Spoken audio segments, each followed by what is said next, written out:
Gangs of Wasseypur में film निर्माता ने काम अच्छा ही किया है, परंतु रियल स्टोरी बहुत डिफरेंट थी। ये कोयले का खेल होता कैसे है, हो कैसे रहा था, फिर ये लोग पैसा कैसे कमाते थे, कहाँ बेच देते थे, ये थोड़ा सा तंत्र समझे। भारत सरकार ने राष्ट्रीय स्तर पे कोयला माफियाओं के ठिकानों पे छापे मारे थे। 9 जुलाई 1988, वो डेट अभी तक याद है। सुरक्षा के इतने इंतजाम किए गए थे कि मैं अपनी सरकारी जिप्सी में चल रहा था, मेरे पीछे एक प्लाटून, कुछ कागज मिले, 8-10 पन्ने थे, उसकी फोटोकॉपी मेरे पास अभी भी। कोल इंडिया के चेयरमैन, BCCL का CMD, इन सब के नाम थे उसमें, फिर कुछ पॉलिटिशियंस के नाम थे। अब ये कागज it was too sensitive. Gangs of Wasseypur तो कुछ नहीं है उसके सामने। इतनी खूबसूरत कहानी बन सकती थी, सनसनीखेज।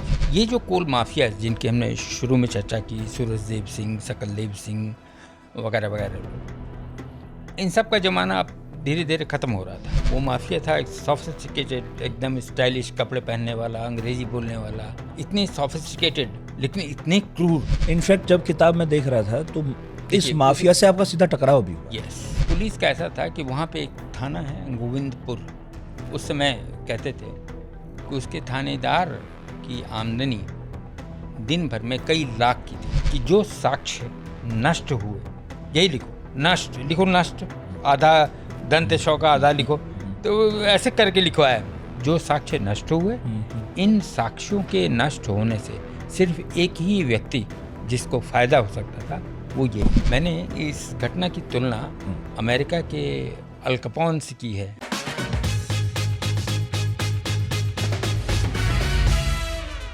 धनबाद को आप जिन भी वजहों से जानते होंगे, उनमें एक कोयला ज़रूर होगा। और जब कोयले की बात चलती है तो एक फिल्म हम सबके जहन में आती है जिसका नाम है गैंग्स ऑफ वासेपुर। और ये फिल्म जिसका बैकग्राउंड था वो भी धनबाद ही था। लेकिन फिल्म थी, असली कहानी उससे ज़्यादा पेचीदगी भरी है, डरावनी है और बहुत इंटरेस्टिंग भी है। इस कोयले नाम की जो चीज़ ने, जिसको आपने बहुत दूर से देखा होगा क्योंकि अब तो उस तरह इस्तेमाल होता भी नहीं, लेकिन देश की इकोनॉमी को बहुत रफ्तार दी है, बहुत ताकत दी है, लेकिन साथ ही माफिया को जन्म दिया, गैंग वॉर को जन्म दिया, करप्शन की अंधेरी दुनिया को भी जन्म दिया। धनबाद की गलियों में सिर्फ कोयले की धूल ही नहीं उड़ती, बल्कि गोलियों की गूंज भी सुनाई देती है। और नेता, अफसर, माफिया, सबका खेल इस काले सोने के इर्द गिर्द चलता रहता है। आज हम बात इसी धनबाद की करेंगे, कोयले की करेंगे, माफिया की उस कहानी की करेंगे जो फिल्मी स्क्रीन से कहीं ज़्यादा बड़ी है, कहीं ज़्यादा असली है। हमारे साथ हैं प्रमोद कुमार गुप्ता। भारत सरकार में आप वरिष्ठ अधिकारी रहे, principal chief commissioner of income tax के पद से सेक्रेटरी रैंक में आप रिटायर हुए। 2021 में हेमरेजिक स्ट्रोक हुआ था सर आपको, लेकिन इसके बावजूद आपने लिखना जारी रखा। 4 साल में 4 किताब लिखी, जिनमें से एक मेरे हाथ में है जिसका नाम है Dhanbad, the economics of coal, the mafia. तो ये जो किताब है, इसमें सिर्फ सिस्टम की परतें नहीं खुलती, बल्कि आपके अपने अनुभव भी हैं। एक यंग अधिकारी के रूप में आप 90 के दशक में धनबाद गए, और तब धनबाद आज जैसा धनबाद बिल्कुल नहीं था। हमने जैसा फिल्मों में देखा लगभग वैसा रहा होगा, या शायद उससे भी ज़्यादा खतरनाक कहानियां वहाँ पर घट रही होंगी। बहुत बहुत स्वागत है सर आपका इस शो में, और आज इस किताब पर बात करेंगे, आपके एक्सपीरियंसेस पर बात करेंगे। नितिन जी, ऐसा है जैसा आपने कहा, रील स्टोरी और रियल स्टोरी में अच्छा खासा फ़र्क होता है। रील स्टोरी में बहुत कुछ खतरनाक तो लगता है कि, लेकिन रूमानी भी लगता है। रियल स्टोरी में रूमानी बड़ा कम होता है। हाँ, सब कुछ रफ टफ ज़्यादा होता है। तो 90 के दशक का धनबाद जो था वो कुछ ऐसा ही था। तो हालांकि गैंग्स ऑफ वासेपुर में फिल्म निर्माता ने काम अच्छा ही किया है, मैं कह सकता हूँ। मुझे वो फिल्म अच्छी लगी, और जो चित्रण है पात्रों का और घटनाओं का, वो बाय एंड लार्ज सही ही है, परंतु रियल स्टोरी बहुत डिफरेंट थी। थोड़ा बहुत बताऊंगा उसके बारे में आपको। देखिए, इस किताब की जो शुरुआत है उसी में मैंने एक प्रेफेस, प्रस्तावना जिसको कहते हैं, वो मैंने लिखा है उसमें मैंने ये लिखा है कि धनबाद में गया क्यों। और मैं भारतीय राजस्व सेवा का अधिकारी रहा हूँ, मेरे 5 साल पटना में पूरे हो गए थे, तो फिर जाऊँ कहाँ। मूलतः मैं बिहार प्रांत से ही आता हूँ। तो बिहार में धनबाद की जो छवि थी बहुत इंटरेस्टिंग थी। वो धनबाद बहुत ही रिच, अभी भी मेरे ख्याल से भारत देश के और विश्व के भी 100 अमीर शहरों में गिना जाता है वो। और वहाँ अच्छे स्तर पे उद्योग, बिजनेस ये सब चल रहे थे। तो ऐसा हुआ कि 5 साल जब पटना में पूरे हो गए तो जो मुख्य आयकर आयुक्त पटना के, बिहार के, उस समय बिहार झारखंड एक ही था, बिल्कुल, तो 2000 में झारखंड बना ना, 3 राज्य बने। उन्होंने बुलाया। वो एक मिस्टर तिवारी थे, बड़े ही ज्ञानी और भाषा पे उनका कमाल अधिकार था, हिंदी, संस्कृत, इंग्लिश, महाविद्वान थे वो।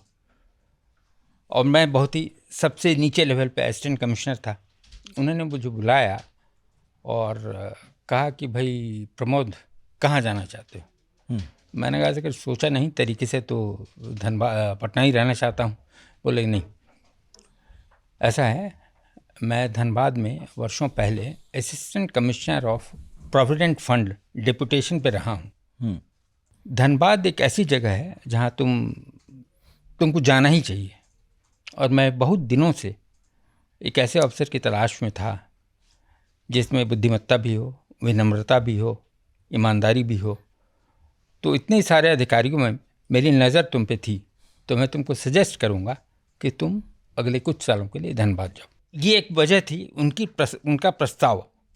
उसके बाद मेरी व्यक्तिगत भी ज़रूरतें जो थी, मेरी पत्नी एक चिकित्सिका हैं, डॉक्टर हैं, पढ़ रही थीं। कोल इंडिया ने अचानक एक अपॉइंटमेंट लेटर भेजा उनको वहाँ पोस्टिंग देते हुए। तो ये बड़ा ही अच्छा संयोग बन गया।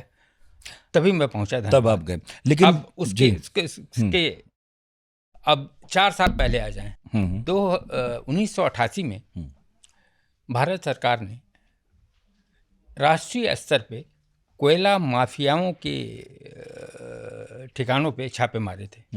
9 जुलाई 1988, वो डेट अभी तक याद है। हाँ, वो बड़ा ही विख्यात घटना है एक, मेरे ख्याल से भारत सरकार के लिए। जब उस समय राजीव गांधी प्रधानमंत्री थे देश के, अचानक मेरे वहाँ भी मैं असिस्टेंट डायरेक्टर इन्वेस्टिगेशन था। मतलब आप किस तारीख की बात कर रहे हैं सर? 9 जून 1988। अच्छा, ठीक है। तो मैं पटना में इन्वेस्टिगेशन विंग जिसको कहते हैं हम लोग, कॉमन पार्लेंस में रेड वाला जो विंग होता है, उसी में अधिकारी था मैं। तुम्हारे चीफ कमिश्नर हमको उसी रेड वाले पोस्ट पे भेजना चाहते थे वहाँ। ठीक है, सबसे खतरनाक। तो 9 जुलाई 1988 को जब ये सर्च हुए, तो पूरे हिंदुस्तान में हुए सर्च, लेकिन ज़्यादातर जगहें जो प्रभावित थीं वो थीं बिहार, झारखंड, आपका झारखंड, दिल्ली और कलकत्ता। कोयला से संबंधित यही सब जगहें थी। हुआ कि सर्च होना है, सैकड़ों जगहों पे इन 4 शहरों में होना है सर्च। तो मेरी भी ड्यूटी लग गई उसमें। मुझे उस सर्च के लिए भेजा गया। एक जगह है वहाँ, एक छपरा जिला है बिहार में, वहाँ एक अधूपुर गांव है जहाँ वन ऑफ द पर्सन्स जो माफिया कहलाते हैं, सकलदेव सिंह, उनका पैतृक निवास स्थान है। तो जब इनकम टैक्स की रेड होती हैं तो वो सारे ठिकानों पे होती हैं कि पता नहीं कहाँ कुछ रखा हो। वहाँ जब भेजा गया, सुरक्षा के इतने इंतजाम किए गए थे कि मैं अपनी सरकारी जिप्सी में चल रहा था। मेरे पीछे एक सेक्शन फोर्स थी, मेरे पीछे एक प्लाटून भेजा गया ये सिक्योरिटी के लिए, और कुछ हमारे सिविलियन अधिकारी थे साथ में। 3 घंटे की यात्रा, उस गांव तक पहुंचे। रास्ते में एक फिल्मी दृश्य जो लोग भी देख रहा था, सड़क की दोनों तरफ से लश्कर जाता हुआ। हाँ, तो उनको बड़ा लग रहा था कहीं दंगा हुआ है या कुछ हुआ है, पता नहीं ये कहाँ लोग जा रहे हैं। खैर, जब वहाँ पहुँचे वहाँ कुछ उनके गांव के पैतृक गांव पे कुछ भी मिला नहीं हम लोग को, कोई चीज़। लेकिन एक एक एक द्वीप के जैसा था वो गांव, और उनका घर तो महाद्वीप था, एक विशाल सा मकान जिसमें एक सिर्फ भृत्य किस्म के लोग घूम रहे थे। ठीक है। और चारों तरफ क्या था? और चारों तरफ गरीब जनता थी गांव, जैसे एक प्रारूपिक गांव में होता है। अच्छा, वो बीच में थे। हाँ, तो हम लोग की सर्च की जो कार्रवाई थी वो तो 2-3 घंटे में ख़त्म हो गई। बस आने जाने में जितना समय लगा, हम लोग पटना लौट आए। जब वहाँ पहुँचे तब पता चला कि इन माफियाओं के ठिकानों पे सारे भारतवर्ष में सर्च हो रहे हैं, और धीरे धीरे खबरें आ रही थी हमारे कंट्रोल रूम में। ये पता चल गया कि सब्सटेंशियल क्वांटिटी में हर जगह से ज्वेलरी, कैश, ये सब चीज़ हो रहा है। इस तमाम सर्च में सूरजदेव सिंह भी शामिल थे, जो कि हम लोग की कल्पना के बियॉन्ड था। ये सोचना कि सूरजदेव सिंह के यहाँ कभी इनकम टैक्स से रेड हो जाएगी। लेकिन इस सर्च का एक बहुत बड़ा फ़ायदा हुआ है इनकम टैक्स डिपार्टमेंट को। हम लोग की छवि रातों रात इनकम टैक्स डिपार्टमेंट के अधिकारी हीरो बन गए। ये मैं लोगों से मिलता था अगले दिन, तो मैं देख सकता था उनकी आंखों में। धनबाद से एक फेमिलियरिटी, ये घटना भी थी। मैंने 1992 का वो दिन, जब हमारे चीफ कमिश्नर ने हमसे पूछा कि कहाँ जाओगे, अगले ही दिन आके उनको कहा कि सर हम धनबाद ही भेज दीजिए। और मैंने वो बताया है आपको, मुझे मेरी पत्नी को भी कोल इंडिया में अच्छी नौकरी मिल गई थी, तो हम लोग धनबाद चले गए। ये धनबाद से शुरुआत करियर की ऐसे ही हुई। हाँ। तो मुझे अब ये समझना है आपसे कि बहुत सारे लोग तो हिंदुस्तान के धनबाद गए नहीं, उन्होंने धनबाद देखा नहीं, कहानियाँ सुनी है सिर्फ, और जो आपकी किताब पढ़ेगा वो ही समझ पाएगा। ये 3.5 दशक पुराना धनबाद जहाँ आप गए, आपने कार्यभार संभाला, ये कैसा था? बहुत ही डिफरेंट था। मैं अभी हाल में भी गया हूँ धनबाद, सब कुछ बदल गया है। एक मूलतः तो वो बदलाव तकनीकी परिवर्तनों की वजह से हुआ है। भाई वो प्री इंटरनेट एज था, सही बात है। उस समय और अभी में मुख्य फ़र्क, जैसे अभी देखिए इसी कोल इंडिया जिसकी बात कर रहे हैं इस किताब में है, अब ई ऑक्शन का ज़माना आ गया, और ऐसे बिडिंग वैसे बिडिंग, ये वो सब। उस समय डिफरेंट तरीके से कोल के ऑक्शन होते थे, कोल का आवंटन होता था, जिनको आवंटन होता था वो उसको उठाते थे, फिर ट्रकों पे माइंस में वो कोल लगता था, बाहर निकलता था, तमाम चेक पोस्ट और पुलिस स्टेशन इन सबको क्रॉस करता था। इन सब की वजह से करप्शन की भी आयाम डिफरेंट थे, और बहुत तरह के लोग इस करप्शन की कड़ी में शामिल थे। वो चाहे कोल इंडिया का चेयरमैन हो, या जिला का एसपी हो, या हमारे विभाग के उच्च अधिकारी हों, ये एक बहुत बड़ा तंत्र जो है इस कोयला उद्योग से अफेक्टेड होता था। अच्छा, इतना तय है, वो पहले भी था और अभी भी है, कि धनबाद शहर में आप प्रवेश करिएगा तो आपको ये समझ में आ जाएगा कि कोयला ही यहाँ का मेन सोना, माने आर्थिक आधार जो है कोयला है। और उसकी वजह से जो वहाँ प्रॉस्पेरिटी है वो फिनोमिनल है। आप धनबाद जो लोग नहीं गए हैं वो शायद विश्वास भी ना करें, 1988 से 92 के बीच भी 1-2 रेड्स हुए थे जहाँ मेरी ड्यूटी लगी थी। पटना से मैं धनबाद गया था, वहाँ एक कॉलोनी थी जहाँ करीब 50 घर होंगे।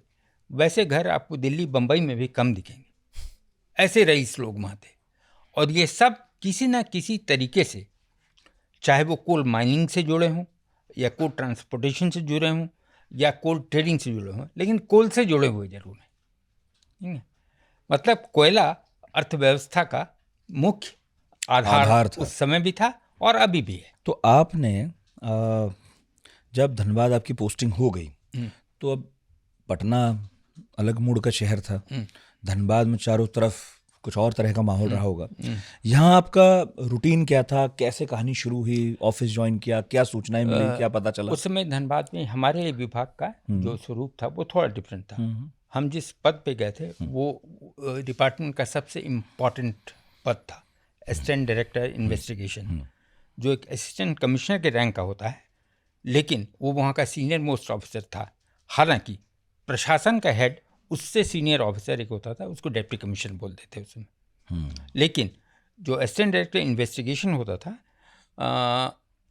उसका कार्यक्षेत्र और उसकी जो रिपोर्टिंग अथॉरिटीज़ थी वो एकदम अलग थी। अच्छा। असिस्टेंट डायरेक्टर इन्वेस्टिगेशन का बॉस जो होता था वो डिप्टी कमिश्नर नहीं होता था, वो डिप्टी डायरेक्टर इन्वेस्टिगेशन होता था जो रांची में बैठता था, और उसका बॉस डायरेक्टर इन्वेस्टिगेशन होता था जो कानपुर में बैठता था।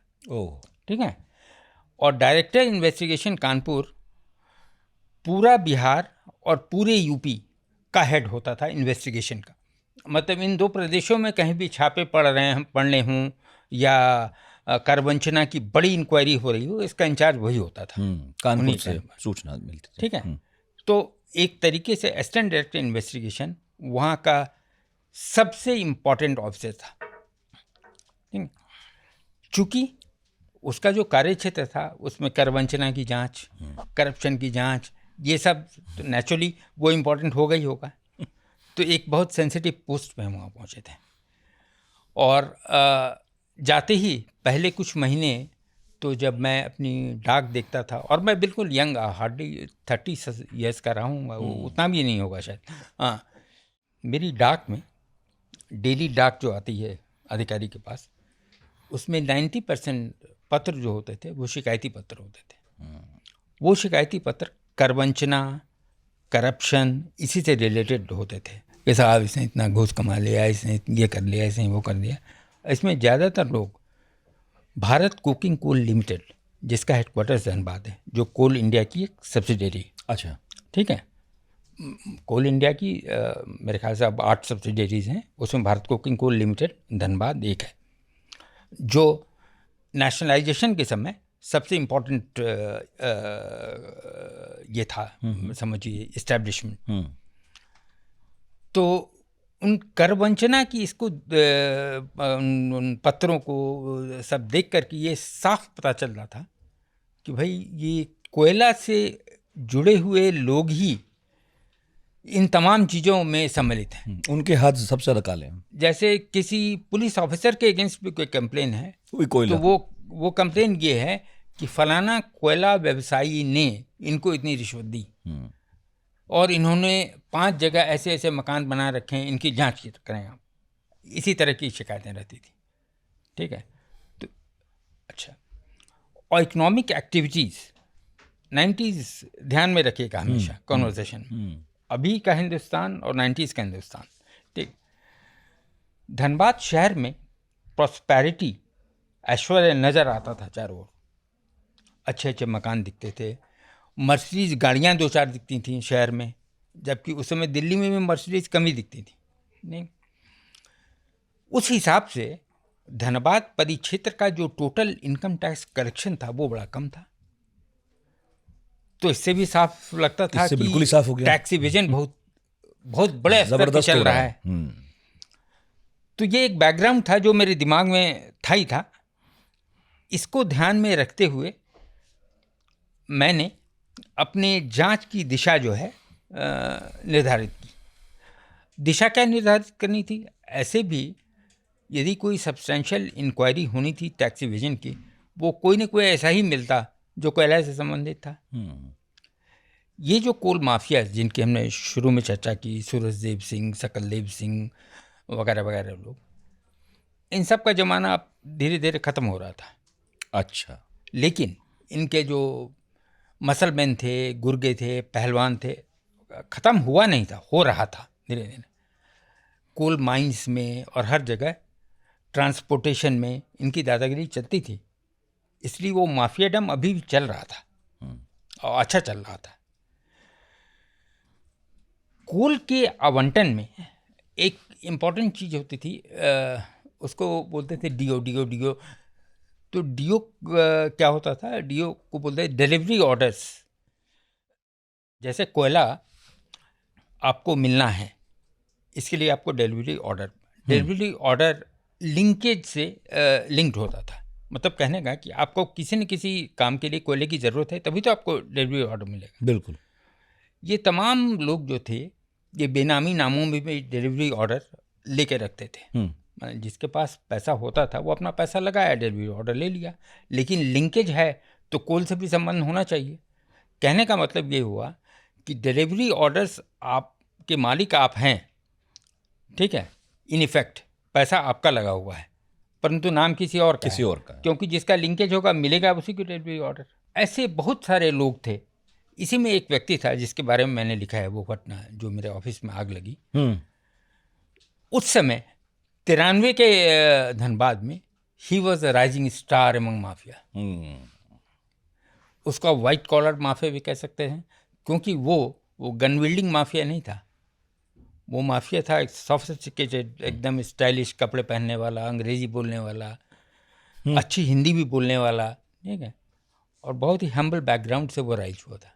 और वैसे मेरे तो कई इंटरेक्शन हुए बाद में उस आदमी से। जब आप बात करेंगे तो आप वो ह्यूमन ब्रेन, ह्यूमन बीइंग्स की एक ह्यूमन बीइंग्स का अलग आयाम आपके सामने आएगा कि ऐसे भी लोग हो सकते हैं, इतने सोफिस्टिकेटेड लेकिन इतने क्रूर, और इनके दिमाग में ऐसी ऐसी बातें भी चल सकती होंगी।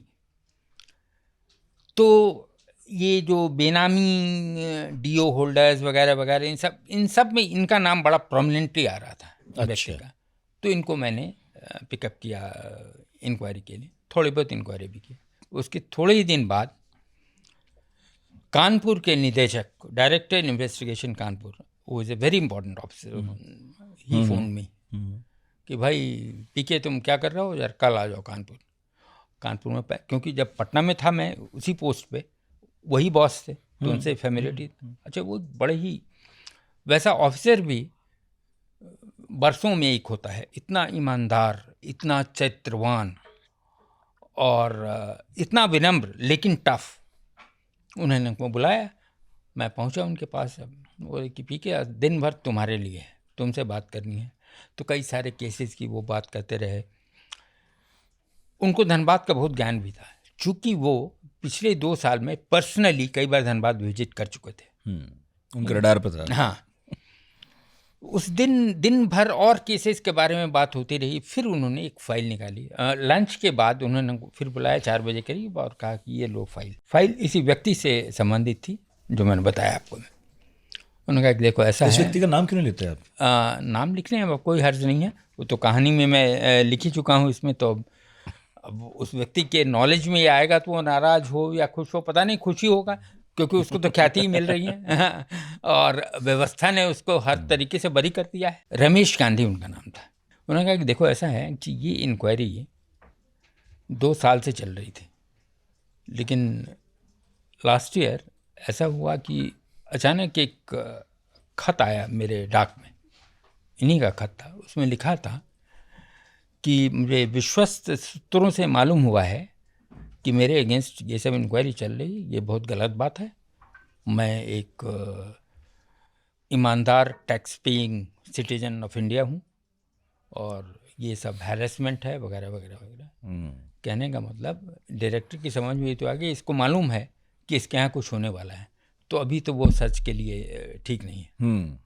तो इस वजह से मैंने इस फाइल को अपनी ड्रॉअर में रख दिया था और मैं इंतज़ार कर रहा था कि थोड़ा ढीला पड़े और हमको खुश करने के लिए, एक यंग ऑफिसर्स को इनकरेज करने के लिए, जब तुम आओ यहाँ पटना से तो तब करेंगे इसको, तब ये फाइल तुम ले जाओ। और उन्हें कई एहतियात बरतने की सलाह दी। वो एहतियात क्या थे? पहला, किसी भी कोल इंडिया वालों से और पुलिस से जरा सा भी संपर्क नहीं रखोगे। कोई एसपी डीआईजी तुम्हारा दोस्त भी हो, बैचमेट भी हो, उन लोगों से, क्योंकि पुलिस तो इसके पेरोल्स पे सबसे ज़्यादा ये तो इसके सबूत भी मिले बाद में उसी सर्च में। तो तुमको 1 महीने का समय दिया और मैं निकल आया ऑफिस से। बड़ा उत्साहित, डायरेक्टर ने इतनी प्रशंसा की, हमको ऐसा मौका दे रहे हैं, ये तो अच्छा लगता है, और भी एक यंग ऑफिसर को।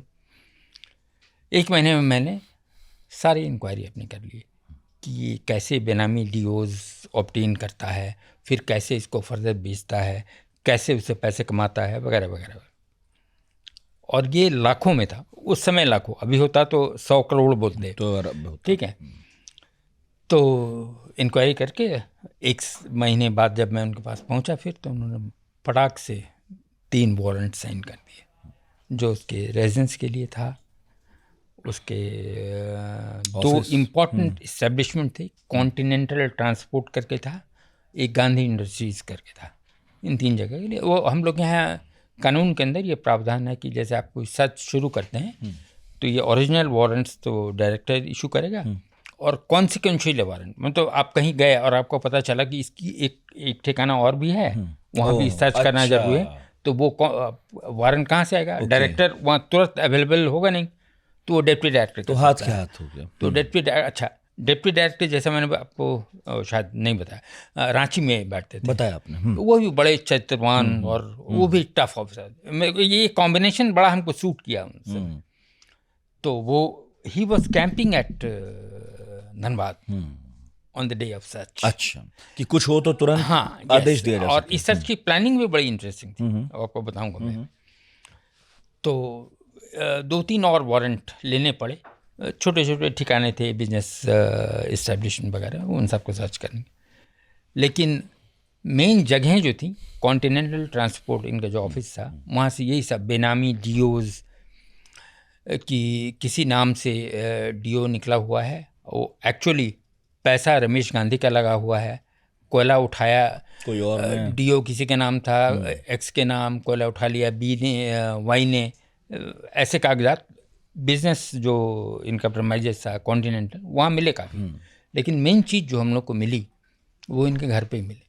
बड़ा आलिशान मकान था, उस समय के स्टैंडर्ड से एकदम modern house, well equipped, internet वगैरह तो था नहीं, लेकिन जितनी सुख सुविधा के सब जुटा रहा। बिल्कुल, बहुत रईस का, ऐसा लगता है कोई रईस की कोठी है। सही। तो अभी मैं रेड पर आऊँगा, हाँ, जो बहुत इंटरेस्टिंग है, लेकिन मुझे ना इस बीच ये समझना है और बहुत लोग समझना भी चाहेंगे, ये कोयले का खेल होता कैसे है, हो कैसे रहा था। जैसे हम नहीं समझते उतना कि किसे मिल गया, फिर ये लोग पैसा कैसे कमाते थे, कहाँ बेच देते थे, ये थोड़ा सा तंत्र समझाइए। ऐसा है कि लिंकेज जिनको है, जिनको ज़रूरत है कोयले की, मिलना तो उन्हीं को चाहिए। नहीं, शुरू कीजिए अलॉटमेंट से। अलॉटमेंट जी। नहीं, तो अलॉटमेंट जो एलिजिबल लोग होंगे उन्हीं का लॉट होगा ना, वही अप्लाई करेंगे, उन्हीं को लॉट। हाँ, तो अप्लाई किया, सरकार को अप्लाई किया कि हाँ, हमें बीसीसीएल को एप्लीकेशन दिया जी, उसने। जी, ठीक है जी। उसके बाद टेंडर हुआ, बिल्कुल, कोल माइंस का। बिल्कुल, ठीक है, बिल्कुल। उस टेंडर में जो निकल आया सक्सेसफुल, उसको मिल गया। तो वो तो ऐसे टेंडर वाले 5, 7, 8, 10, 15 कंपनियां थी। हाँ, 10 कंपनियां, 10-12 मेजर कंपनीज थी। लेकिन जिसको अलॉट हुआ कोल, जी, एक्चुअली वो कोल वो कहाँ ले गया, ठीक है, कहाँ उसका यूटिलाइजेशन हुआ, इसको देखने की कोई प्रक्रिया थी नहीं। सही बात है। ठीक है, तो जैसे मान लीजिए एक्स ने किसी नाम से कोयला उठा लिया, एक्स का नाम है भी नहीं कि तुमने उठाया, किसी और नाम से उठा हुआ है कोयला, लेकिन पैसा जो अप्लाई कर रहे थे, तो सर्टेन पैसा जमा करना है, वो एक्स का लगा हुआ है, वो एक्स ही कर रहा है। हाँ हाँ। तो जिसके नाम से कोयला जमा हुआ वो यूपी, एक फैजाबाद का बहुत 3-4 आदमी था, उनके नाम बहुत अलॉट होता था। हम फैजाबाद भी गए इसकी इंक्वायरी कि भाई करते क्या हो कोयले का। पता चला कोई किराने की दुकान चला रहा है, कोई कुछ चला रहा है। बोले कि सर वो तो है धनबाद में पार्टी सब आती रहती है और ऐसे निकल आता है कोई, तो पैसा कहाँ से लाते हो, अगला सवाल है। तो पैसा तो हजूर जो है वो आ जाता है, कोई दे देता है। उनका जब बैंक अकाउंट्स में गए और तो पता चला कि ये तो पैसा यहाँ से गया, और इसी तरह की इंक्वायरी से ऐसे ही 4-5 लोग थे जो ज़्यादातर 90% पैसा वहीं से निकला। अच्छा, इसी में कुछ बाहुबली लोग भी थे पहले के ज़माने के, वो भी इसी धंधे में थे, ऐसी बात नहीं कि वो नहीं थे, लेकिन मेजर स्केल इस समय इसी व्यक्ति का था। अच्छा, पर ये पैसा कैसे कमाते थे? हाँ, ये पैसा कैसे, भाई मनी मल्टीप्लाइज ना, इसी तरीके से कोल डीओ में पैसा लगाया, ठीक है, और फर्दर जिसको मिला था लिंकेज, जिसका नाम है वाई, ठीक है, वाई ने किसी और को बेच दिया, और लिंकेज वाली जो कंपनी थी जिसको जरूरत थी इसकी, उसको कोयला मिला नहीं, उसको ज्यादा दामों में बेच दिया। अच्छा, तो पैसा वहीं महंगा करके बेचना। यस, महंगा करके बेचना, ऑब्वियसली। हाँ, सॉरी, हमको यही पहले कहना, हम मार्जिन यहाँ से आता है। यस, मार्जिन यहीं से। तो ये मार्जिन बहुत बड़ा होता था। कितना, क्या अनुमान? लाखों में उन दिनों। मतलब 1000 का कोयला लाखों में बिकता था, इस तरह से आप कह रहे हैं? 1000 का कोयला कई हजार में बिकता था, ये है। लेकिन क्वांटिटी ऑफ कोल इतना ज़्यादा था हाँ।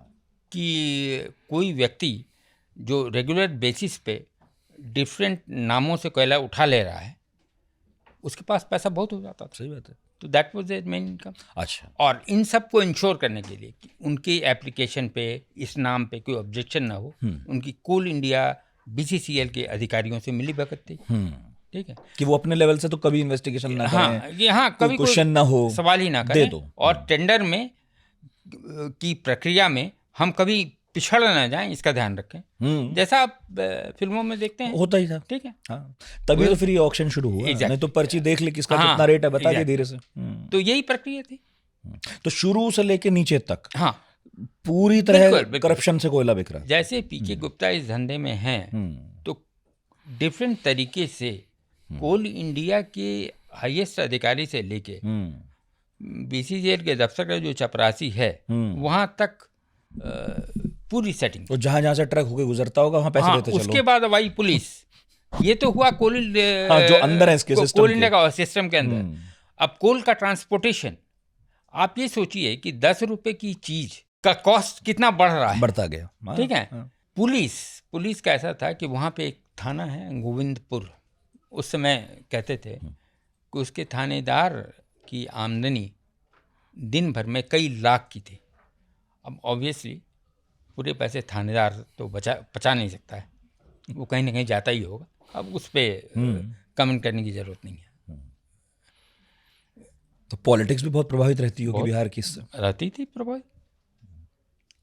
वहाँ एक माफिया युद्ध में, डिफरेंट गैंग वॉर्स में, एक राजू यादव नाम का एक माफिया मारा गया था। उसके अंत्येष्टि मेरे ख्याल से शायद तत्कालीन बिहार के मुख्यमंत्री भी थे। तो कत्ल होना वो तो आम बात थी। कोयले के खेल में। क्या इसमें कभी कभी अफसर भी चपेट में आ जाते थे? कई उनको थोड़ा छोड़ रखा आपके इंडिया टुडे ग्रुप के फरजान अहमद जी ने एक बड़ा अच्छा आर्टिकल लिखा था 95 में इंडिया टुडे में, जिसको मैंने पढ़ा था। इस किताब को लिखने के पहले भी एक बार फिर मैंने उसको देखा। उसमें उन्होंने 93-92 की घटनाओं का जिक्र किया है। वहाँ कुछ कोलरीज में करप्शन का एक आयाम ये था कि कोल इंडिया BCCL के अधिकारी है, जैसे किसी मशीनरी, आपको मालूम है ना कि BCCL एक समय BIFR में था, 6 यूनिट डिक्लेयर हो गया था। हालांकि अभी स्थिति अच्छी है, अभी तो बीमारू था तब। हाँ, मैं इनका बैलेंस शीट वगैरह देख रहा था। 24-25 में कोल इंडिया भी प्रॉफिट्स में है, BCCL भी, सब अच्छी बात है, खुशी की बात। लेकिन उस समय ये सब BIFR में थे, ये BCCL तो था ही था जब ये कोयला धड़ल्ले से बिक रहा था। हाँ, तो ये फरजान अहमद एक बड़ा अच्छा आर्टिकल निकला था, जिसमें उन्होंने कई खदानों की चर्चा की है और बताया है कि कितने करोड़ की मशीनरी वगैरह ये सब खरीद के खदान पे आ गए। जैसे मान लीजिए 20 करोड़ की मशीनरी आ गई और उसका कोई यूज़ नहीं है वहाँ, तो 20 करोड़ कंपनी ने खर्चा तो कर दिए और उसका कोई यूज़ नहीं हो रहा है, ये भी करप्शन। तो मशीनरी को की खरीद में जो करप्शन हुआ, उसमें भी करप्शन। हाँ, तो ये तो BCCL के अधिकारियों का करप्शन ही था।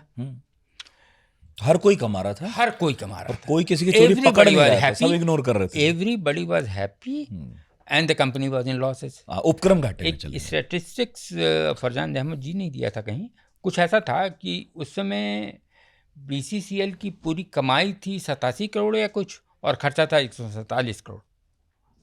Against an income of 87 crore, expenditure was 147 crore. तब तो कंपनी तो लॉस में और रहेगी। तब तो ईंधन के कोई तरह विकल्प भी नहीं थे, बहुत खपत थी। और 93 में ही या 94 में गवर्नमेंट ने सब्सिडी भी दी थी BCCL को इन सब से उबरने के लिए, जबकि उस समय इकोनॉमिक रिफॉर्म्स का टाइम था। हाँ, शुरू हुआ था। ठीक है, सब्सिडी पे सरकार ने मनाही कर रखी थी। हाँ, फिर भी BCCL को रिवाइव करने के लिए देश घाटे में था, लेकिन फिर भी दिया। हाँ, फिर भी दिया।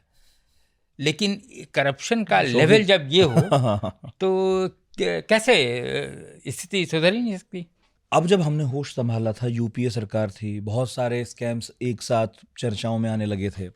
अब उसमें कितने वाकई स्कैम थे नहीं थे जो भी है वो तो पॉलिटिकल उसमें सुप्रीम कोर्ट्स में कहाँ कहाँ क्या क्या होता रहा सबको पता है, लेकिन हम सब लोगों ने तब सुना था कि कोयले के नाम पर भी बड़े खेल चलते हैं, और आप ये कह रहे हैं कि ये खेल बहुत पहले से चलते हैं। हाँ, हम तो उसी समय की रूप कहानी आपको बदल बता गया। रहे हैं। हाँ, हाँ। लेकिन तब थोड़ा सा ज्यादा हिंसक भी था, हाँ, बहुत ज्यादा रफ था, बहुत ज्यादा। इनफैक्ट जब किताब में देख रहा था तो इस माफिया से आपका सीधा टकराव भी हुआ। यस, हाँ, बिल्कुल। वो कहानी आप जानना चाहें तो आपने आज हमको बुलाया। हाँ। तो मैं समझ रहा था कि शायद आप उसी के लिए बुला रहे हैं। नहीं, सारी सुनेंगे। अब आप रेड पर थे, वहां मैंने आपको टोका था, वहां से शुरू हाँ, करते तो मैंने बताया कि हमारे डायरेक्टर ने जब हमको बताया, जब उन्होंने दे दिया सब वारंट वगैरह, तब हम लोगों ने सर्च किया। उस सर्च की तैयारी, क्योंकि उन्होंने कई बार कहा कि इसमें बहुत कॉन्फिडेंशियलिटी रखने की ज़रूरत है। पुलिस, लोकल पुलिस की जरा सा भी मदद नहीं लो। वो हम पे में नज़र रखते थे कि एसपी के यहाँ मेरा रोज़ आना जाना था, क्योंकि वो हमारे पुराने कॉलेज के सीनियर थे। बोला कोई नहीं, कोई दोस्ती वोस्ती नहीं किसी तरह। तो भाई रेड में हम लोग पुलिस रिक्विजिशन करते हैं, बिना उसके जाते नहीं हैं कहीं। तो वो भी बिना किसके पुलिस के कैसे फील्ड जाओगे? में ये सब चांस लेना ठीक नहीं। तो वो कि नहीं, आप नेबरिंग डिस्ट्रिक्ट बोकारो से पुलिस रिक्विजिशन करो, and you move to search in Dhanbad from Bokaro. वाह, don't do it from Dhanbad itself. Dhanbad police को आप कॉन्फिडेंस में लो ही मत, बोकारो की पुलिस लेके पहुंचो। Actually that I called the whole all the search teams. 50 से ज़्यादा लोग हो जाता है ना एक सर्च टीम में, यदि 10 लोग हैं, और सबको बोकारो का जो सबसे बड़ा होटल था वहाँ का, बड़ा फेमस, नाम भूल गया मैं, वहाँ पे रुकवाया सबको। सब लोग समझ रहे थे कि बोकारो या रांची में कोई सर्च कल होना है। तो एडीआई असिस्टेंट डायरेक्टर कौन है, पीके गुप्ता साहब हैं, तो हाँ, तो धनबाद से बुलाए हैं, ये बोकारो के आसपास सर्च। ठीक है, रात भर वहाँ, और मेरे डिप्टी डायरेक्टर रातों रात धनबाद आ गए रांची से, और वो धनबाद में रुके। सुबह उसमें उसके रेसिडेंशियल प्रीमाइजेज के लिए जो मेन प्रीमाइजेज मेरी नज़र में था कि इम्पोर्टेंट कागज़ जो भी मिलने होंगे वहीं मिलेंगे। वहाँ 2 असिस्टेंट डायरेक्टर्स जो लगाए गए, वो दोनों मेरे कलीग थे। एक हमारा बैचमेट, सब रांची में पोस्टेड, और एक साल जूनियर, अशोक सिन्हा और रविंद्र कुमार। दोनों ही बड़े ही शानदार ऑफिसर थे डिपार्टमेंट के, बड़े ही ऑनेस्ट और हार्ड वर्किंग। उन दोनों को रेजिडेंस पे लगाया गया। उन दोनों को मैंने बीच रात में, मिडनाइट में, मैंने अकेले में बताया था कि भाई कहाँ सर्च होना है। तो अशोक सिन्हा, वो धनबाद में रह चुके थे मेरे पहले, बोले कि भाई सही जगह है, हम इतने दिन रहे लेकिन मौका लगा नहीं, इंक्वायरी करते रह गए। ठीक है, ऊपर से हरी झंडी मिलना भी बहुत इंपॉर्टेंट रहता होगा। यस। तो बोकारो से हम लोगों ने शुरू किया रहा, सही चलता रहा। उनके रेसिडेंस पे मैंने इस घटना की तुलना अमेरिका के अल कैपोन से की है। बिल्कुल, इस माफिया से, वो उससे बाद में आएंगे। उसके रेजिडेंशियल प्रीमाइजेज पे हम लोगों को कुछ कागज़ मिले, 8-10 पन्ने थे।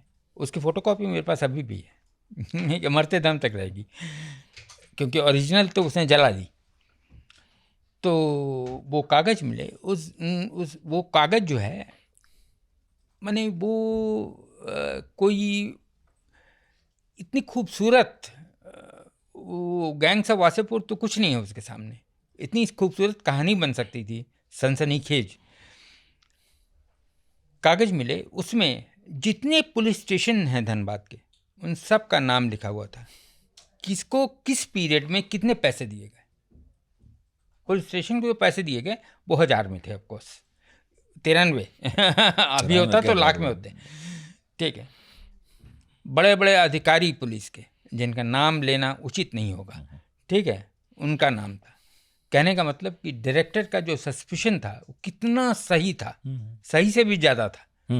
ठीक है, एसपी, डीआईजी, आईजी, सबका नाम, नाम वैसे सिर्फ एसपी का ही था। उसके बाद कोल इंडिया के चेयरमैन, बीसीसीएल का सीएमडी, इन सब के नाम थे उसमें। फिर कुछ पॉलिटिशियंस के नाम थे। अब ये कागज़, इट वाज टू सेंसिटिव। इस कागज़ के लिए वो व्यक्ति जिसके यहाँ से ये कागज़ मिला, अगले दिन तो ये सब लोग मिलके उसको जान भी मार सकते थे, उसकी रोजी रोटी खत्म हो सकती थी, को पर्सना नॉन ग्रेटा हो गया ये। एक्चुअली इस सर्च का सबसे बड़ा डिस्कवरी वही कागज़ वो था। कागज़ उसको हम लोगों ने सीज किया। रात भर उसकी ग्रिलिंग हुई, वही मेरे दोनों कलीग्स ने की। मैं तो हेडक्वार्टर से, हेड ऑफिस से बैठ के मैं कंट्रोलिंग हाँ मॉनिटरिंग कर चेम्बर रहे होता है थे। हम ग्रिलिंग लोग, किसकी की? ग्रिलिंग किसकी कर रहे थे? कौन मिला था? उसी व्यक्ति की, अच्छा, रमेश गांधी। उठा लाए उन्हें? हाँ, हाँ, नहीं वो तो घर पे ही मिल गया। ओके। हाँ, वो दो मुझे जो लगा उनका कोई व्यक्ति पकड़ा। अच्छा, उनको ही पकड़ दो लिया। जो ठीक, असिस्टेंट डायरेक्टर थे उससे ठीक, पूछते रहे कि ठीक। बताइए क्या है। ठीक, पूरी रात पूछताछ। इनकम टैक्स लॉ में एक प्रोविजन है, वो एक प्रिजम्पशन क्रिएट करता है। यदि कोई कागज हम सर्च में है आपके यहाँ से मिल गया, तो ओनस ये प्रूव करना कि ये आपका नहीं है, ये आपका है। हाँ सही बात है। आपके यहाँ से मिला तो आप ही आप ही का है। Law presumes that. और जो लिखा हुआ है ये सच है, ठीक है। तो लिखा है कि तूने XYZ को इतना पैसा दिया करो तो साबित। ये तुम्हारी, अच्छा जब पैसा खर्च किया तो वो इनकम से ही आया होगा। वो कहाँ तो से आया? ऑब्वियसली हम लोग तो टैक्स वाले हैं, हमको तुम्हारी इनकम से मतलब है। तू कहीं से लाया, घूस दिया, वो विजिलेंस वो CBI सब देखेंगे। देखते रहे। हमें तो ये बता दो ये पैसा कहाँ से हाँ, आया। तो ये तुम्हारा इनकम तो है ही है। सही। इसका कोई वो जवाब नहीं दे सका। लेकिन उन कागजों को तो हम लोगों ने सीज कर लिया। Section 132(4) of the income tax act है ये। इसमें वॉलेंट्री डिस्क्लोजर का प्रावधान था, अभी भी है मेरे ख्याल से। उसमें है कि आप सर्च के दौरान फुल एंड ट्रू डिस्क्लोजर अपनी छुपाई हुई इनकम का कर सकते हैं। और यदि ये फुल एंड ट्रू डिस्क्लोजर है तो जो असेसिंग ऑफिसर बाद में इसका असेसमेंट करेगा वो ऐसा पाया कि ये फुल एंड ट्रू था डिस्क्लोजर, तो इस पर आपको पेनल्टी नहीं लगेगी, प्रोसिक्यूशन भी नहीं होगा आपका। अच्छा, तो ये बहुत बड़ा छूट थी। हाँ, बहुत बड़ी छूट थी। कि आपने अगर बता दिया तो ठीक है, चलो। उस व्यक्ति ने हाँ 1 करोड़ रुपए का डिस्क्लोजर दे दिया। वो उसने स्टेटमेंट दिया कि हम 1 करोड़ रुपए डिस्क्लोज। इस पर टैक्स लगता होगा। हाँ, तीसरा बस टैक्स लगता लगाना। होगा। हाँ, तो उसके लिए तो बहुत बड़ी ये थी। लेकिन अभी आ रहा हूँ मैं कहानी के इम्पॉर्टेंट पार्ट। उसने डिस्क्लोज का, हम लोग भी बड़े खुश। 1 करोड़ का डिस्क्लोजर उन दिनों 93 के उस दिन जिस दिन मैंने सर्च किया था, सबसे बड़ी राशि थी डिस्क्लोजर की। अब तो खैर 5 करोड़ 10 करोड़, अब तो 1 करोड़ कई कैश में मिल जाते हैं। सबसे बड़ी राशि कहाँ? मतलब धनबाद में, देश में, राज्य में? नहीं, धनबाद में, देश का हम नहीं कर पाए। हाँ, लेकिन हाँ, हमारे जुरिसडिक्शन में जहाँ से ये तमाम बड़े बड़े माफिया का 88 में सर्च हुआ था, वो सब पीछे रह गए। ये सबसे बड़ा एरिया के इतिहास में सबसे बड़ा डिस्क्लोजर हुआ। राशि थी। तो हमको भी अच्छा लगा, हमारे डिप्टी डायरेक्टर को भी, डायरेक्टर को बड़ा। सर्च के बाद क्या होता है कि हम लोग फिर और इंक्वायरी करते हैं कि ये कागज़ मिला है, ये क्या है, ये क्या है। इसका माने 1 आध महीने चलता है। उसके बाद जो असिस्टेंट डायरेक्टर होता है एक रिपोर्ट बनाता है, उसको हम लोग अप्रेजल रिपोर्ट कहते हैं। उसके लिए 45 दिन का टाइम होता है, ठीक है। उस 45 दिन का वो अपनी रिपोर्ट बना कि therefore on the basis of these inquiries we find that prima facie his concealed income is this much, out of which he has made a disclosure like this, you may examine this in course of assessment. Then the assessing officer वो assessment of income करता है। दो करता है। जो disclosure किया वो full and true होना चाहिए। यदि उसको लगा कि नहीं इसने 1 करोड़ कहा और एक्चुअली 2 करोड़ है, तो उसका कोई फिर बेनिफिट नहीं मानता। और उसमें टैक्स जो डिस्क्लोज अमाउंट है उस पर टैक्स आपको with in A stipulated time पे कर देना, तो महीना 2 महीना जो सही। ये सब उसने तुरंत, वो तो हफ्ते दिन में टैक्स पे कर दिया नहीं। अब उसके बाद अगले 15 दिन क्या हुआ, अगले 15 दिन वो आते रहे और मैं सवाल पूछता रहा। लेकिन वो बंदा बार बार उन कागजों के बारे में हमसे कि सर उसका आप क्या करेंगे। हमको यही उसको बार बार कहा गया कि अरे भाई उस कागजों का हम क्या करें, हमको तुम्हारे इनकम से मतलब है। यदि तुमने 65 लाख रुपए दूसरों को दिए, वो कौन है इससे भी मतलब नहीं है, तुमने दिए हैं ना, ये साबित हो रहा है। तो 65 लाख तो इनकम है, 1 करोड़ दिए थे, 1 करोड़ तुम्हारी इनकम है। इसके अलावा और जो कोयला के बिजनेस से जो इनकम है वो कागज़ और देखेंगे 1 by 1 तुम लोग पूछेंगे। बाकी में उसको कोई इंटरेस्ट नहीं था, वो सिर्फ उसी कागज़ में। देन ही टेल्स में कि सर ये कागज़ आप लोग CBI को दे देंगे, इसको दे देंगे। हम बोले नहीं, जब तक हम लोग की इंक्वायरी कंप्लीट नहीं होती हम लोग कोई कागज़ कोई चीज़ CBI किसी को नहीं देंगे, डोंट वरी अबाउट। वहाँ के उस समय CBI के जो SP हुआ करते मेरे मित्र भी थे, बैचमेट भी थे। उनको पता नहीं क्या इंटरेस्ट आ गया इस केस में, वो रोज़ मेरे दफ्तर आने लगे, बातचीत करने गया, ऐसे मिलने जुलने, भाई बैचमेट थे, दोस्त थे, CBI। लेकिन अब ज्यादा आने लगे। हाँ, उन्होंने अचानक एक दिन शाम में बात हो रही है, सुबह मेरे ऑफिस में एक चिट्ठी आ गई कि वो request you to share the document seized. I told him, phone him and told him we meet me in the evening. वो मिले हमसे, हमने कहा कि बॉस इतनी बार आपको समझा चुके हैं कि जब तक हम लोग की इंक्वायरीज कंप्लीट नहीं होती हैं, ये सब इन्फॉर्मेशन हम लोग किसी से शेयर नहीं कर सकते, और जब कंप्लीट हो जाएगी तो शेयर करेंगे। आप तब चिट्ठी लिखिएगा हमको तो आपको भेज जाएगी। उसके बाद आप under prevention of corruption act या जो भी एक्ट में जिसके against कार्रवाई inquiry करते जाइए। रहिए आप। सब नामों पर जो लिखे हैं। लेकिन उसकी चिट्ठी आ गई, और ये देखिए चिट्ठी आना ही एनफ नहीं था। तो ये this not in good taste, you should waited for a month. ये चिट्ठी उसने हमको लिखी है, ये उस व्यक्ति को मालूम हो गया। अच्छा, मतलब किसी ने उसको ऐसा लगता है कि धमकाया होगा या कुछ कहे, तुमको देख लूंगा ये CBI वालों। उसके 4 दिन बाद एक दिन अचानक सुबह में मेरे पास फ़ोन आता है। हम लोग के रिटायर्ड ITO थे, उधर ही रहते थे मेरे ऑफिस के आसपास ही। उस समय केवल लैंडलाइन था, वो भी बड़ा धनबाद में का, वो ऐसे ही था एक्सचेंज। फ़ोन बजा, घंटी बजी घर में। फ़ोन साहब के यहाँ होता भी नहीं था, इम्पोर्टेंट अफसर के यहाँ ही था, तो मेरे पास था फ़ोन। सर हम फलाना बोल रहे हैं, और सर ऐसा हुआ सर कि हमको सर नाम भी नहीं याद, उस समय नहीं था, अभी भी नहीं याद, कि सर आप मिले थे उस दिन, और आपके ऑफिस से, आपके रूम से, फर्स्ट फ्लोर पे मेरा ऑफिस था, चेम्बर था, धुआं उठ रहा है बहुत भयंकर, आप तुरंत सर यहाँ आ जाइए। तब भी हम इसका मैग्नीट्यूड समझ नहीं पाए। खैर मैं उठा, और वो होली की रात थी, होली, ठीक है। मैं रास्ते में हम लोग की कॉलोनी थी जहाँ हमारे इंस्पेक्टर्स वगैरह रहते थे, वहाँ से 2-3 लोगों को मैंने लिया, खुद ड्राइव करके जिप्सी मैं ऑफिस पहुँचा। The whole office were burn to ashes and most prominently those papers. बस, क्योंकि सबसे पहले तो मैंने वही अलमीरा खोली जहाँ इसके पेपर्स थे। वो तो ऐसा जला था कि उसका कोई उन्हें वो पेपर ही जलाने थे। हाँ, वो पेपर ही जला था, लेकिन साथ साथ दिखाने के लिए और भी चीज़ें जला दी उसने। पर आपने उनकी कॉपी कर रखी थी?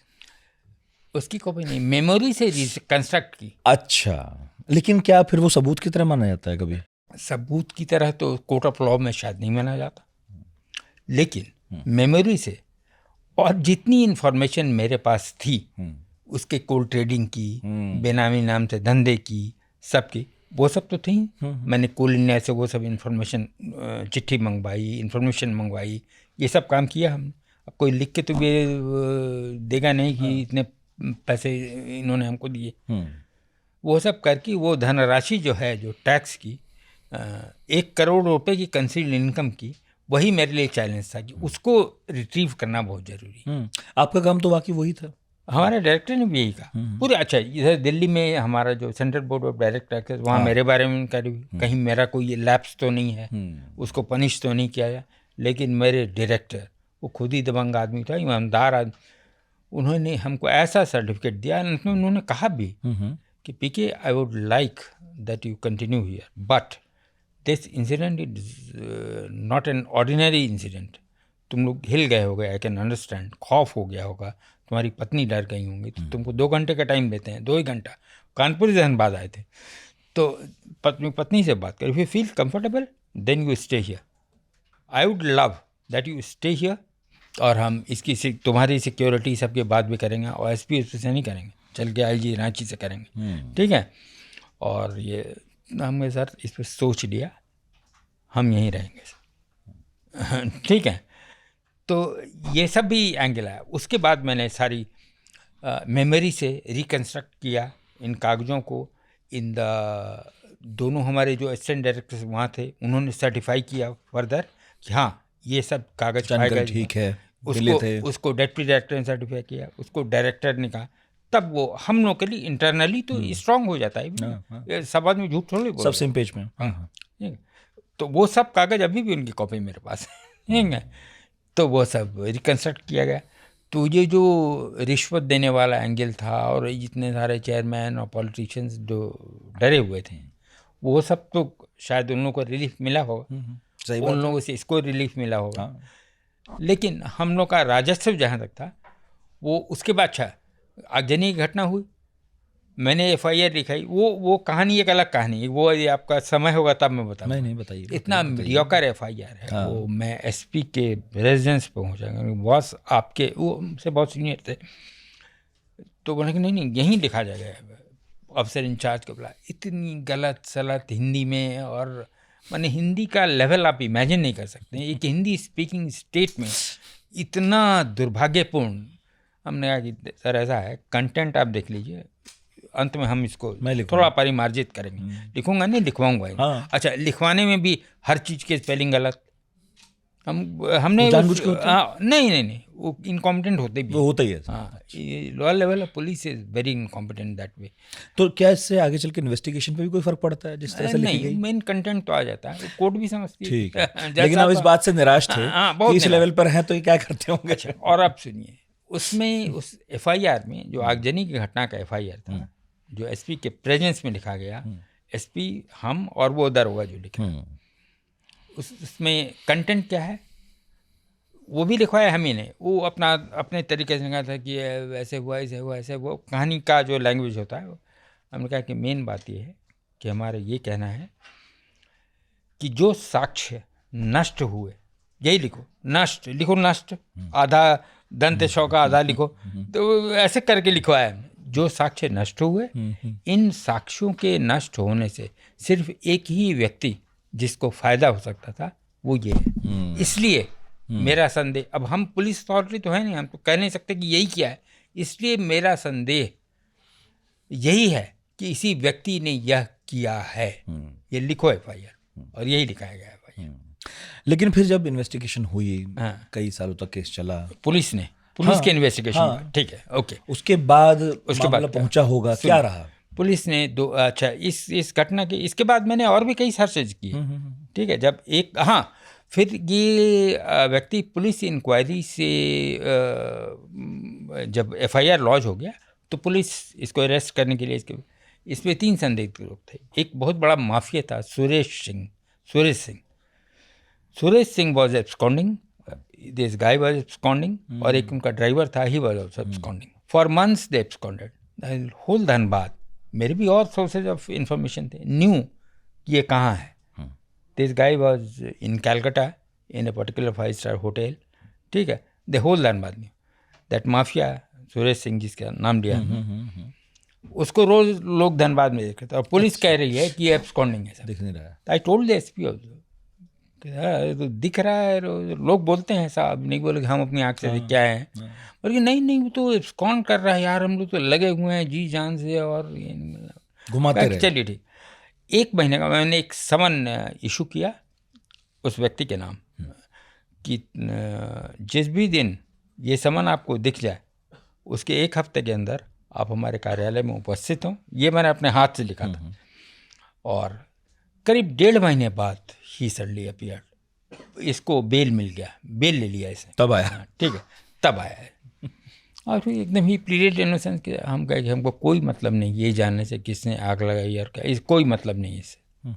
आई have certain questions which I am going to ask you, just answer that and tell me what happens to the disclosure that you had made of 1 crore, because that paper was also destroyed. वो भी जल गया, तो file ही जल गई। सही हुआ है। हाँ, he said कि sir, I am a very honest citizen, not only 1 crore, give me 2 days time, I'll rework out. He worked out on the basis of information that I produced before him. ये देखो, ये सारी information हैं, इसके आधार पे तुम्हारी income crore रुपये से ज़्यादा ही होती है, तुम देख लो इसको। He said कि sir, I am going to disclose 1.47 crores, 1.5 crore. I spoke to my director. He said कि perfect, record a statement जो एकदम which should be very in terms of law very strong, ठीक है, higher court में ये stand करे। हम बोले ठीक है सर। तो उस तरह की उसका स्टेटमेंट रिकॉर्ड पर 1,47,00,000 का डिस्क्लोज किया, उसमें टैक्स तीसरे दिन ही पे कर दिया, दे दिया। ऐसा तो कभी होता ही नहीं इनकम टैक्स, ठीक है। तो इट वाज ऑल गुड, ठीक है। उसके बाद आगजनी की घटना की इंक्वायरी चलती रही है। सुरेश सिंह कभी पकड़ा नहीं गया इन लोगों से। बाद मैंने अभी अखबार में हाल में पढ़ा 2011 में in a gang war he was killed in Dhanbad. Was a great mafia. He knew me by name. एक आध बार मिला भी था कभी किसी काम से। और this man shifted to Calcutta after this raid. Calcutta में इसने और बहुत सारे चिट फंड और बहुत तरह तरह का काम, बहुत ही very famous man in Calcutta. ठीक है, बेसिकली कैलकाटा बेस्ड हो गया। तो अब देखिए इस 2 साल बाद अचानक, अच्छा मैं धनबाद में ही था इस समय तक, प्रमोट हो गया था, मैं डिप्टी कमिश्नर हो गया था। अब मैं रेड वाले इसमें नहीं था। उसके थोड़े 2-4 महीने बाद मैं दिल्ली हो गया। ठीक है, जो एसपी सीबीआई थे ये श्रीमान तो वहीं थे।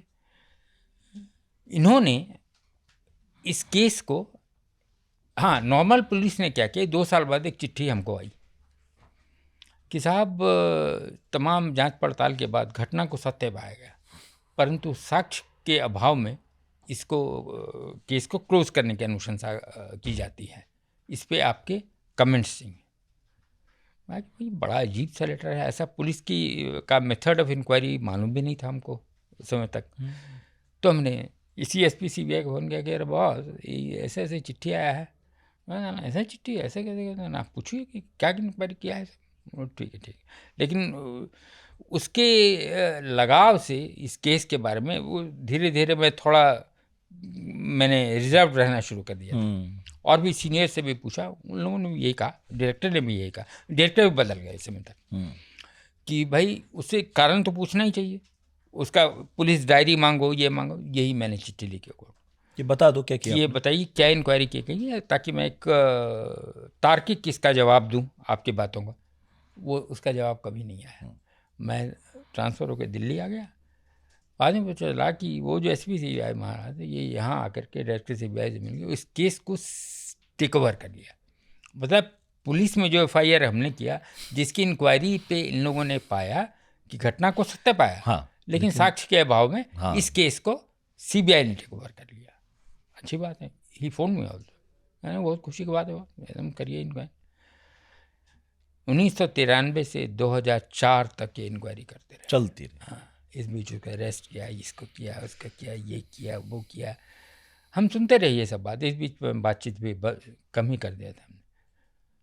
2004 तक इंक्वायरी करने के बावजूद मेरे सस्पिशंस को, और इतने सारे लीडिंग उसमें एविडेंसेस थे, एक चीज़ को वो कनेक्ट नहीं कर पाए, प्रूव नहीं कर पाए कि हाँ एक क्रेडिबल लिंक बनता है, इसलिए इसको चार्जशीट किया था। पहले तो 10 साल तक इंक्वायरी, किसी इस केस की इंक्वायरी 10 साल होनी चाहिए। 2004 में इन लोगों ने चार्जशीट फाइल कर दी। चार्जशीट वो क्या, वो चार्जशीट आप पढ़ेंगे तो हंसते हंसते लोटपोट हो जाएंगे। वो अंग्रेजी में लिखा हुआ उसी हिंदी एफआईआर का अंग्रेजी रूपांतर है।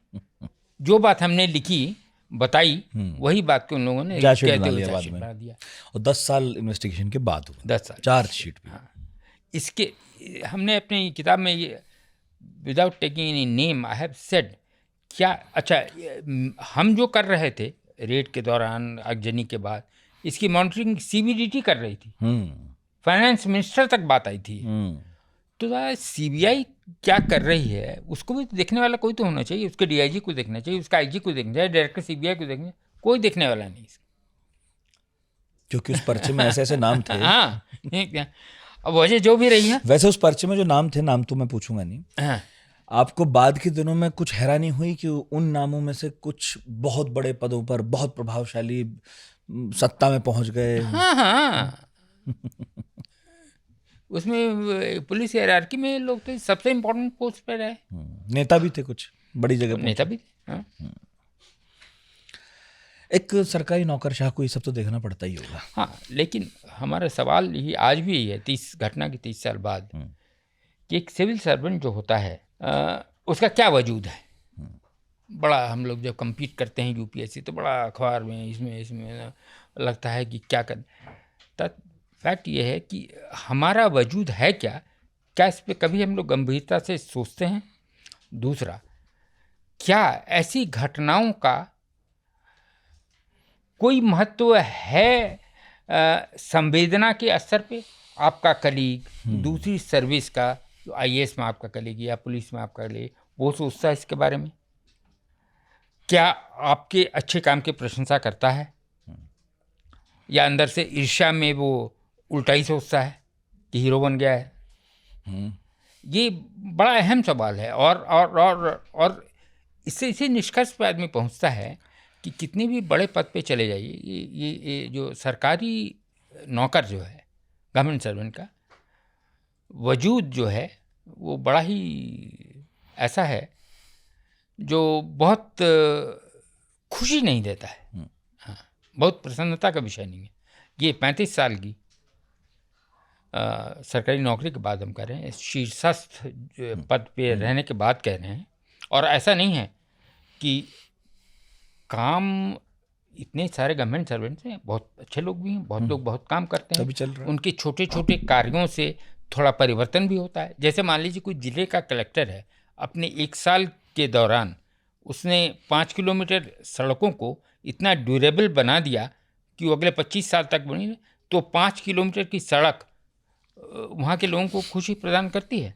ऐसे भी लोग, तो ऐसा नहीं, काम करने का स्कोप बहुत है। माने चाहें तो लोगों की ज़िंदगी को आप प्रभावित कर सकते हैं पॉजिटिव तरीके से, लेकिन वैसा होता नहीं है। और इस तरह की समस्या जब आ जाती है तो कोई आपका साथ नहीं देता है। मेरी किस्मत अच्छी थी कि मेरे दोनों अधिकारी, उच्च अधिकारी, उस समय ऐसे लोग थे जो इन सिंक थे। सरकार ने आपको फिर सम्मानित भी किया? हाँ, सरकार इस केस के लिए ये स्कीम ही डिपार्टमेंट, ये डिस्क्लोजर होगा, टैक्स इतने दिनों में पे हो जाएगा, और अपील में आपका केस स्टैंड करेगा, तो वो सब क्लियर होता गया। किसी ने क्वेश्चन नहीं किया, सबने CBDT ने हमको चिट्ठी भी दी है, कमेंडेशन लेटर भी दिया, ये सरकार ने किया। हमको कैश रिवॉर्ड भी मिला, 70,000 रुपये मिले थे, जो उन दिनों के लिए बड़ा अमाउंट, बहुत बड़ा अमाउंट सरकार। एक जिक्र आप अल कैपोन का कर रहे थे, आप बाद में बताएंगे। अब हाँ, नहीं, वो है क्या उस कंटेक्स्ट में है। ये अल कैपोन जो है, ये USA की हिस्ट्री में एक बहुत बड़ा माफिया रहा। एक हमारे डिप्टी डायरेक्टर थे वहाँ, जब हम लोग ट्रेनिंग में थे, वो बड़ी अच्छी बात बोलते थे कि भाई always feel proud of your service. Indian Revenue Service के बारे में बोलते हैं, this has the potential to change the society. क्योंकि आदमी, और रहा पावर की बात, बोला कि तुमसे पावरफुल कोई नहीं है, उस पावर को विनम्रता से एक्सरसाइज करना है। और उसको, इसका दृष्टांत वो ऐसे देते थे कि किसी व्यक्ति की जेब में हाथ डाल के ये पूछ पाना कि तुम्हारे जेब में ये 20 रुपये कहाँ से आया, ये अल्टीमेट पावर है। इससे बड़ा पावर कोई नहीं, तो तुमको ये पावर दिया है, ये समझ लो। तो अल कैपोन की क्रिमिनल एक्टिविटीज से अमेरिकी सरकार ने घुटने टेक दिए थे। ये बात है 1920-30s की, ठीक है। वो अमेरिकन गैंगस्टर, हाँ, अमेरिकन गैंगस्टर था। इतने उसके धंधे थे, बूटलेगिंग, अल्कोहल, उसमें प्रोहिबिशन का ज़माना था USA में, illegal sale of alcohol and all that, ये सब। और क्रिमिनल एक्टिविटीज़ हाईएस्ट लेवल की, मर्डर वर्डर, ये सब तो था ही था। एक एम्पायर था उसका अल कैपोन। अल कैपोन से जब अमेरिकन पुलिस हार गई तो वहाँ की सरकार ने, फ्रैंक विल्सन नाम था, he was agent of the inland revenue, वहाँ IRS को इनलैंड रेवेन्यू सर्विस बोलते हैं, यहाँ इंडियन रेवेन्यू सर्विस। हाँ, उसका एक और जो डेजिग्नेशन, जैसे हम लोग कमिश्नर, चीफ कमिश्नर बोलते हैं, वो कुछ होगा ऐसा। He was called the agent of the inland revenue service. Frank Wilson को, फ्रैंक J. विल्सन, उसको बुलाया और उसको जिम्मा दिया कि भाई ये अल कैपोन पे देखो जरा, इतना क्रिमिनल एक्टिविटीज़ में है, तो पैसे भी बहुत जनरेट करता होगा, तो इसका अनअकाउंटेड मनी जो है उसी को पकड़ो, कुछ करो। वी हैव टू, इस अल कैपोन को ख़त्म करना है। Then the police stopped its inquiry, और फ्रैंक J. विल्सन आए। उन्होंने कुछ महीनों की इंक्वायरी में उस पर 22 केस टैक्स इवेजन की ठोके। वो 22 में से 5 अंत में तक सस्टेन हुए कोर्ट ऑफ लॉ में, और इसका प्रोसिक्यूशन हुआ। ये 11 साल अल अल्कराज या कोई जगह है, वहाँ की जेल में बिताया मैंने। और अल्कट्राज, हाँ। और तो what the police and the other authorities could not do, the IRS did. Yes, that's the ये ताकत है ये सर्विस की। Inland revenue service. हाल फिलहाल तो फिल्म आई है रेड 2, उसमें हाँ, तो फिल्म के जरिए थोड़ा आइडिया लगता है। हाँ, फिल्म के तरीके से बताया है, लेकिन पावर तो समझ में आता है। पावर समझ में आती है कि जब एक सरकारी अफसर अपनी कैपेसिटी में कुछ करना चाहे, अड़ा जाए, तो वो अपने लेवल पे कहीं तक तो बात पहुंचा ही सकता है। बिल्कुल। फिर एक अलग बात है कि हिंदुस्तान की नौकरशाही है ना, हम जिन्हें चुन के भेजते हैं प्रतिनिधि, ये सब अगर सिंक में हो तो कुछ हो सकता है, नहीं सिंक में है तो बस किसी हद तक बात जाएगी। जैसे आपने 1 करोड़ वाला 1.5 करोड़ वाला मामला पकड़ा, लेकिन उसके आगे दफ्तर किसने जलाया ये नहीं हो पाया। हाँ, ये नहीं हो पर आपने अपनी कैपेसिटी में जो करना था और आपके दफ्तर अफसरों को किसने जो करना जलाया, किया, ये भी पुलिस ने कहा कि हाँ इसी ने जलाया है। हाँ, चूंकि लेकिन FIR में ऐसा कहा गया नहीं है, लेकिन सबूत नहीं। हाँ, नहीं, वो अभी रिसेंटली लास्ट ईयर ही हैज बीन एक्विटेड। 3-4 बार जब कोर्ट में मामला था ना, ये मैंने FIR के बाद पुलिस ने चार्जशीट फाइल की, उसके बाद मैं 2 बार कोर्ट में भी गया धनबाद, जब मैं कमिश्नर हो चुका था। और कोर्ट में मैंने ये बात बताई अच्छे से, बोले कि जज हिमसेल्फ टेल्स मी कि भाई तो यही बात तो आप शुरू से कह रहे हैं। मैं हाँ सर, शुरू से श्रीमान यही कह रहा हूँ और यही सच है। अब आप देख लें कि CBI ने क्या क्या सबूत आपके सामने इसको ये साबित करने के लिए कि हाँ एक्चुअली यही सच है, इन वजहों से किया है, बाकी हम क्या कर सकते हैं। अंत में स्पेशल जज ने यही ऑर्डर किया है कि सारी चीज़ों को सच पाया जाए, लेकिन CBI जो है साक्ष्य के अभाव में इसको साबित नहीं कर सकी, इसलिए इनको बरी किया और वो बरी हो गए 25 साल बाद, नहीं 93 और 23-24, 31 साल बाद 31 साल चली कहानी। पिछले साल आया ये ऑर्डर जी। तो मेरा ख्याल है ये जो कहानी है ये बहुत कुछ बताती है, और जो नहीं हमने डिस्कस किया वो इस किताब में है। मैं चाहूँगा ये किताब लोग खरीदें, Dhanbad, the economics of coal, the mafia. बाकी भाई मैंने शुरू में ही किताब के प्रस्तावना में लिख दिया है कि इस किताब को लिखने के समय कोई हम कोल के एक्सपर्ट नहीं है और ना ही हम इकोनॉमिस्ट हैं, हमें इंडियन रेवेन्यू सर्विस का ऑफिसर है। इसलिए एक IRS ऑफिसर का पर्सपेक्टिव, उसका दृष्टिकोण हमेशा मेरे बैकग्राउंड में रहा है दिमाग, उसी दृष्टिकोण से इस किताब को लिखा है। तो पढ़ा कॉन्स्टिट्यूशन में बहुत IAS आए हैं, बहुत IFS आए हैं, IPS भी आए हैं। एक IRS की कहानी है इस किताब में, पढ़ी जानी चाहिए। बहुत बहुत शुक्रिया सर ये किताब लिखने के लिए, बहुत बहुत शुक्रिया समय देने के लिए। शुक्रिया नितिन जी, बहुत अच्छा लगा आपसे बात करके। और मुझे उम्मीद है कि इस पॉडकास्ट से ये आइडिया आपको लगा होगा कि भारत की नौकरशाही किस तरह काम करती है। ब्लैक एंड वाइट नहीं होता है, सब ग्रे शेड में है। जिन्हें कुछ करके दिखाना होता है वो करते हैं, और जिन्हें कुछ नहीं करना होता वो भी बहुत मेहनत करते हैं कि कुछ ना हो। मैं वजूद की बात कर रहा था, अंत में निष्कर्ष ये निकलता है कि स्वतंत्रता सुखाई ही काम करना चाहिए बस। हाँ, तभी आप सुखी रह सकते हैं। अपना काम करो, हाँ, दूसरा क्या कर रहा है उस पर ज़्यादा ध्यान मत दो। और आप सरकारी सेवक हैं तो ये सरकार आपके लिए इतना करती है, इतनी तनख्वाह देती है, जो कि अब 7th पे कमीशन के बाद अच्छी खासी तनख्वाह है, ठीक है, और इतनी सुविधाएं देती हैं, इतनी आपको प्रतिष्ठा मिलती, प्रतिष्ठा यहाँ के वैल्यू सिस्टम की वजह से मिलती है। तो ये सब बहुत बड़ी चीज़ें हैं जिसके लिए आपको एहसानमंद होना चाहिए सरकार। इतना बड़ा देश है, इतनी आबादी है, आप डिसीजन मेकर्स के साथ काम करते हैं, खुद बहुत सारे डिसीजन लेते हैं, पॉलिसी बनाते हैं।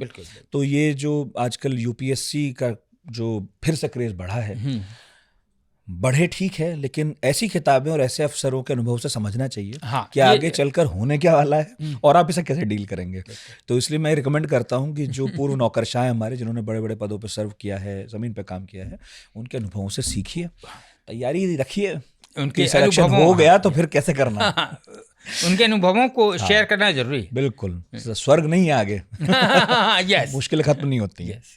बहुत शुक्रिया। चले, कमेंट बॉक्स खुला है, बताइएगा कैसा लगा। शुक्रिया नितिन जी। कमेंट बॉक्स में हमारे लोग प्रतिक्रिया देंगे, मैं आप तक पहुंचाऊंगा, और जो भी बताएंगे आप तक पहुंचेगा। तो मुलाकात होगी, बहुत अच्छा लगा मंगलवार कार्यालय आके और बात करके। हाँ, कार्यालय भी बहुत, आपसे बात करके तो अच्छा लगा ही लगा आपने इतना कुछ आप बीती कहने का मौका दिया, अरे नहीं सर, लोग सुनने को भी तैयार नहीं है। नहीं।